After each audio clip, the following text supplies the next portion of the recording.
अंधेरी रात में रेगिस्तान की खामोशी को सिर्फ ऊंटों की घंटियों की आवाज तोड़ रही थी।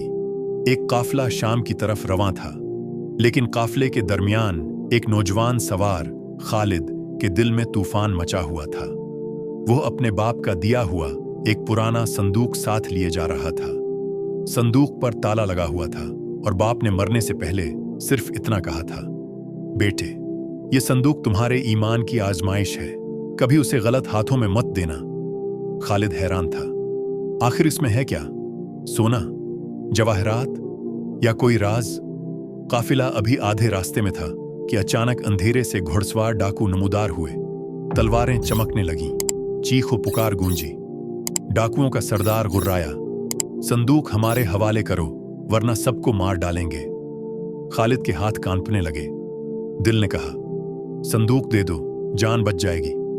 मगर इसी लम्हे बाप की नसीहत याद आई।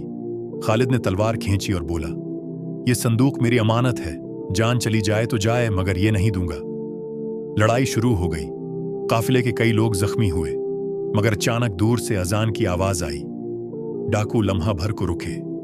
सरदार ने गुस्से से घोड़ा मोड़ा और सब भाग गए।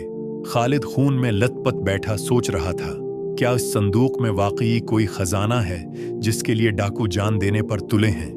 जब काफिला महफूज जगह पहुंचा तो लोगों ने कहा, संदूक खोलो ताकि सबको पता चले आखिर तुम किस चीज पर जान लुटाने को तैयार थे।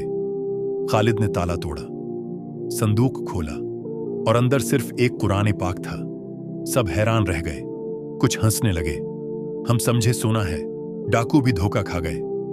मगर खालिद की आंखों से आंसू बहने लगे। मेरे बाप ने कहा था, यह ईमान की आजमाइश है। वाकई उसमें दुनियावी खजाना नहीं बल्कि असल दौलत है।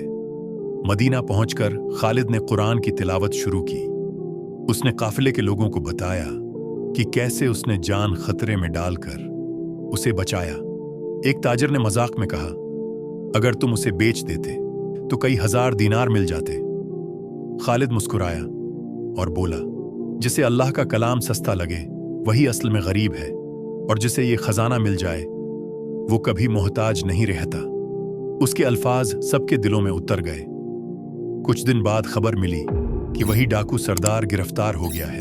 जब उसे काजी के सामने लाया गया तो उसने हैरत अंगेज बात कही, मैं उस संदूक के पीछे इसलिए गया था कि मेरे बाप ने कहा था उसमें कोई ऐसा खजाना है जो इंसान को दुनिया का बादशाह बना सकता है। जब मुझे पता चला कि उसमें कुरान है तो दिल लरज गया। वाकई यही खजाना है और मैंने अपनी जिंदगी बुराई में जाया कर दी। वो कैदी रोने लगा और इस्लाम कबूल कर लिया।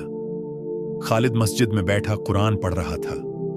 उसने चिराग जलाया और कहा, मैं आज समझा कि असल काफिला वो है जो हमें दुनिया से आखिरत की तरफ ले जाता है, और असल खजाना यही किताब है जो दिलों को जिंदा करती है। लोगों ने सिर झुका लिया। सबने कुरान को थामने का अज़्म किया। कुरान सबसे बड़ा खजाना है। सोना चांदी खत्म हो जाते हैं, मगर कुरान इंसान को जिंदा करता है। ईमान की हिफाजत सबसे बड़ी आजमाइश है। कभी कभार इसके लिए जान भी देनी पड़ती है। अल्लाह की मदद वक्त पर आती है। हिदायत कभी भी मिल सकती है। डाकू भी कुरान की वजह से बदल गया। दोस्तों, आज की उस कहानी ने हमें यह सबक दिया कि दुनिया की चमक दमक आर्जी है, मगर दीन की दौलत हमेशा फायदा देने वाली है। खालिद ने जान की परवाह न करते हुए कुरान की हिफाजत की, क्योंकि उसे मालूम था कि यह असल खजाना है। आज हम एक ऐसे दौर में जी रहे हैं जहां हर तरफ दुनिया की दौड़ है। पैसा, शहरत, ऐश व इशरत, ये सब हमारी जिंदगी का मकसद बन गए हैं। लेकिन क्या यही कामयाबी है? क्या यही वो खजाना है जिसके लिए हम अपनी जिंदगियां वक्फ कर दें? हमारी नस्ल को समझना होगा कि दुनिया एक इम्तिहान गाह है, मंजिल नहीं।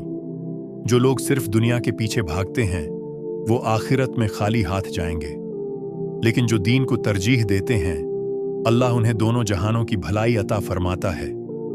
कुरान हमारी रहनुमाई करता है, नमाज हमें अल्लाह से जोड़ती है, और नेक ऐमाल हमारा असल सरमाया है। आज अहद करें कि दीन को अपनी जिंदगी का मरकज बनाएंगे, ना कि दुनिया को, क्योंकि जो दीन को खो दे वो सब कुछ खो देता है। अल्लाह हमें दीन पर अमल करने की तौफीक अता फरमाए।